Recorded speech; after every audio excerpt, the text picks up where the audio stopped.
the process of Dyneling this little old town yacht tender here now, and we've got one side of it complete, but it's kind of under the plastic there, so you don't get a real good look at it. But the transom's also been Dyneled, and it was wrapped around the corner and then kind of scoughed off very nice and neatly.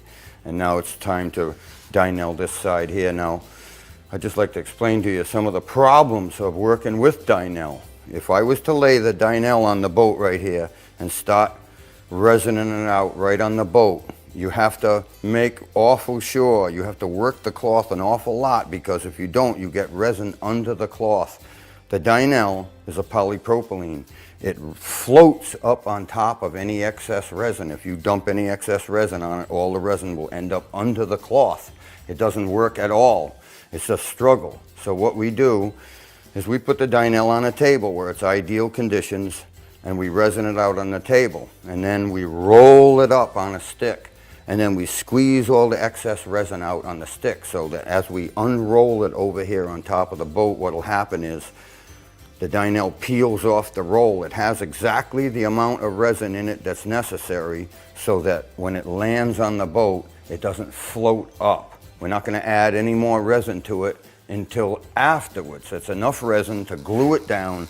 It could be slightly starved in appearance when we're done, but that's okay. Now we're using 5-ounce Dynel, and we're using MAS low viscosity resin because it soaks into the cloth very easily, and it's very, very slow going off, so we don't have any problems with the resin in the pot or while we're spreading it on the cloth. Now, we've done our ferrule right here in the wood. We don't want to get the cloth on there lumpy or more resin in it over here and less over here and all these different kinds of inconsistencies. We'll be happy if the cloth is just a tiniest bit starved in resin when we release, when we pull the release cloth off, and then we're going to just coat it out again and sand it, and that'll be just about it. Then it'll be ready to be primed and painted, and you can see behind me we're resining out here the cloth at this point. What we've done is we've just put the resin on the cloth here, and the best way to saturate the cloth really is the weight of the resin. You can see that right here the cloth is already saturated where we put the resin on there, so I'm not really that interested in spreading it awful thin. What I want to do is get a thick layer on there like that so that the weight of the resin works itself down into the cloth.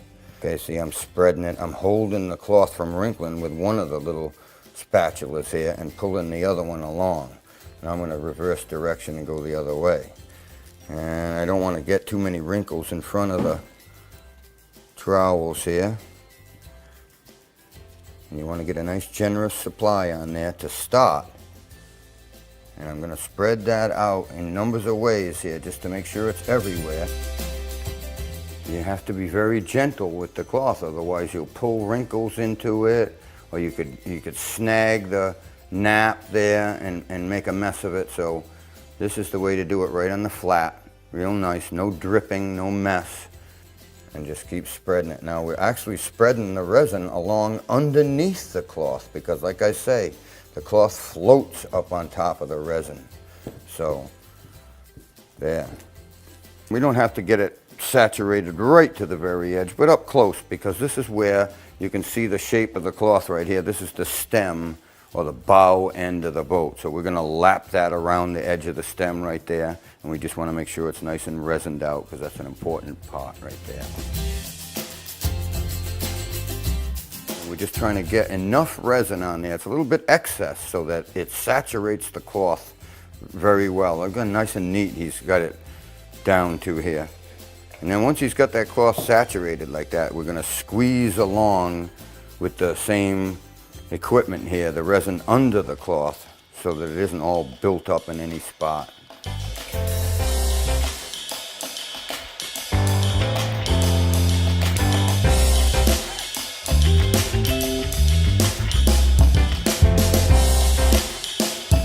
Now the cloth is very hard to handle because when you try to pick it up, it stretches and ruins the whole nap of it and everything. That's why we can't lift this cloth onto that boat without the aid of this stick. So we're going to roll it up on this stick here, finish rolling, so that you'll see how much extra resin we've got in it. Just pick it up again. Okay, what I'm doing is just taking my fingers and just squeezing out some of the extra resin. out of the cloth so we don't have too much in there. And you can see it just laying on the table alongside of it. I think that's actually going to be it right there.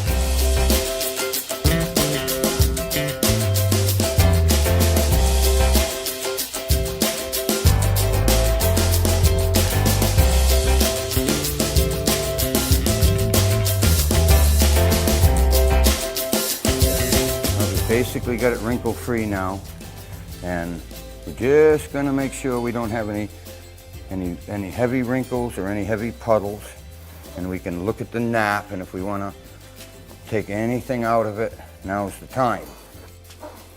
And it's all spreading out very nicely, and right after we get this step done, we're going to stretch that release cloth nice and tight over the top of it. I'm just pulling on the nap here now and squeezing a little resin towards the edge and making sure we don't have any wrinkles. Trailing edge of the after end of the stem cap that's going to butt up against the little wooden keel that's going to be put on top right here after the Dynel is dry. So we're just trying to get it nice and neat around there, and you can see the Dynel will hold around these corners if you're very careful with it. So obviously here we've got it stretched out over the Dynel that was on the transom and on top of some blue tape there. I can cut that with a razor knife afterwards and remove all of this cloth right here, and the corner will look fantastic. So we just spread the release material on top of the Dynel, and you can spread it out with your hands nice and neat like that, and that kind of draws some of the resin up against the relief material and creates a nice flat surface like that. So we're actually going to spread it out with our hands. The resin doesn't even come up through that. We want to make sure it stays nice and tight, so I'm actually going to tape it down to this blue tape to keep it taut here. And what we're going to do here now is staple the shear down to cloth and get most of the wrinkles out.